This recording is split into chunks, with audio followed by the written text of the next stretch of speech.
मुख्यमंत्री मनोहर लाल ने वीरवार को जिला यमुनानगर में 275 बिस्तरों वाले मुकुंदलाल जिला नागरिक अस्पताल सहित 17 जिलों में 46 स्वास्थ्य संस्थानों का उद्घाटन कर उन्हें जनता को समर्पित किया। मुख्यमंत्री ने कहा कि यमुनानगर में आज उद्घाटन किए गए मुकुंदलाल जिला नागरिक अस्पताल पर लगभग 100 करोड़ रुपए की लागत आई है। प्रदेश में स्वास्थ्य सुविधाओं के लिए इंफ्रास्ट्रक्चर को बढ़ाने की दिशा में आज एक नया कदम निश्चित तौर पर अहम है। मुख्यमंत्री ने कहा कि स्वास्थ्य सेवाओं को मजबूत करने के लिए राज्य सरकार हर वर्ष स्वास्थ्य क्षेत्र के लिए बजट को बढ़ा रही है। इतना ही नहीं, डॉक्टरों की संख्या को बढ़ाने के लिए भी सरकार कदम उठा रही है। हमारे यहाँ आबोहवा में साफ पानी, साफ हवा, पर्यावरण, इसका भी कितना बड़ा महत्व दिया गया है कि हम इसकी भी चिंता करें। यदि हवा साफ है तो हमारे फेफड़े मजबूत होंगे, हवा खराब हुई तो हमारे फेफड़े खराब होकर जीवन की आयु को कम कर देंगे। पानी साफ है तो हम अपने स्वच्छ खाने का प्रबंध कर सकते हैं। विषैला पानी और खास करके जो आजकल बहुत सा जो केमिकल्स के द्वारा अन्न पैदा किया हुआ है, इससे भी बहुत सी बीमारियां हमारे शरीर में आती हैं। उसके लिए भी प्रबंध यही है कि प्राकृतिक खेती, इसकी ओर हम आगे बढ़े। स्वच्छता ये बहुत बड़ा एक ऐसा हिस्सा है कि जिसके कारण से एक सर्वे बताता है कि जिन शहरों में, जिन गांवों में, जिस इलाके में स्वच्छता पर्याप्त मात्रा में है, वहां पर उस प्रकार की बीमारियां, वो बीमारियां कम होती हैं जो ऐसी फैलने वाली बीमारियां होती हैं। तो स्वच्छता का महत्व शरीर के स्वास्थ्य को ठीक रखने के लिए बहुत महत्वपूर्ण है। देश के प्रधानमंत्री जी ने इन सब चीजों पर अभियान चलाया है। उन्होंने स्वच्छ पानी का भी, उन्होंने प्राकृतिक खेती का भी, उन्होंने पर्यावरण का भी, उन्होंने ऐसे सब विषयों पर हम लोग स्वच्छता के नाते भी उन्होंने अभियान चलाया कि हम अपने स्वास्थ्य को ठीक रखने के लिए इन चीजों को जीवन में उपयोग करें। तो मित्रों, हम लोग अपने जैसे भी स्वास्थ्य विभाग के नाते या फिर आयुर्वेद, एलोपैथिक दोनों के नाते, मेडिकल एजुकेशन के नाते जितनी बड़ी योजनाएं बनाई हैं, और इसमें जिन लोगों को स्वास्थ्य की खराबी होती है, उनकी आर्थिक स्थिति कमजोर होती है, उसके लिए भी हम लोग समय समय सहायता की घोषणा उनकी करते हैं। कुछ बीमारियां ऐसी होती हैं जो लंबे समय तक जिनका इलाज चलता है, या कई बार तो इनक्योरेबल डिजीज होती है, जिसको बीमारी के लाइलाज बीमारी कि उसका कोई इलाज नहीं है। ऐसी बीमारियां भी बहुत हैं।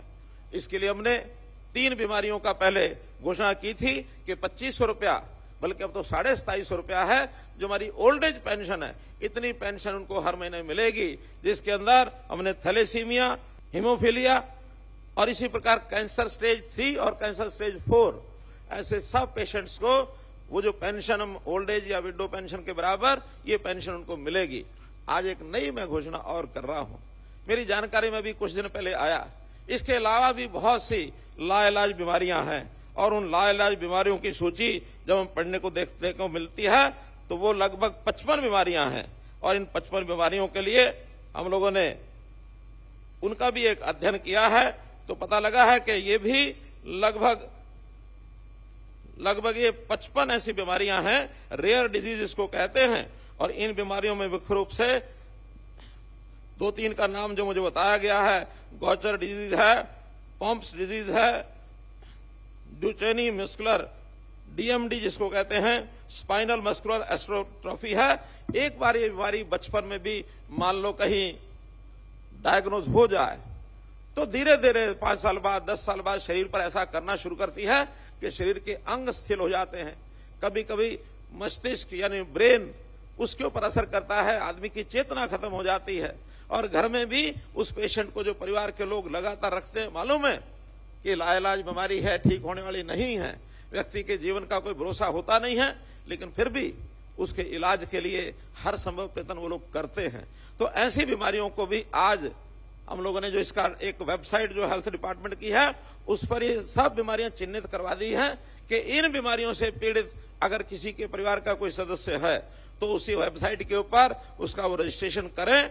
इस बीमारी का जो उनका सर्टिफिकेट, जो उनका मेडिकल सर्टिफिकेट है, वो लगा देंगे। इनको भी 2750 रुपया महीना, ये भी हम उसको, और एक प्रकार से सहायता आज मैं घोषणा करता हूं। लगभग हरियाणा प्रदेश में आज के अध्ययन के हिसाब से ऐसे सब प्रकार के मरीज जो थैलेसीमिया और हीमोफीलिया के हैं 3000 पेशेंट हैं, कैंसर स्टेज 3 और 4 के ऐसे 4000 पेशेंट हैं। और ये जो अन्य बीमारियां हैं जिसकी संख्या 55 बीमारियां मैंने बताई हैं, इसके बहुत थोड़े 10, 20, 25, 50 ऐसे पेशेंट हर एक बीमारी से ग्रसित, बहुत रेयर बीमारी है। कहीं कहीं किसी परिवार को, किसी व्यक्ति को ये महसूस होने पर डायग्नोज होता है, तो लगभग 1000 पेशेंट ये हैं। ऐसे 8000 पेशेंट को और ये इलाज, ये जो आर्थिक सहायता के लिए 25 करोड़ रुपए का बजट, इसकी आज मैं घोषणा करता हूं ताकि इसकी सहायता उनको दी जा सके। हमारी सरकार मित्रों हर क्षेत्र में सुधार लाना चाहती है और कर रही है काम, और स्वास्थ्य के क्षेत्र में भी हमारी सरकार अभूतपूर्व काम कर रही है, जिसका उदाहरण ये आपके सामने खड़ा सिविल अस्पताल है। इसके पुराने ढांचे को भी आपने देखा है और आज ये सभी सुविधाओं से संपन्न यहाँ पर 275 बेड का अस्पताल यहाँ पर जनता को समर्पित किया जा रहा है।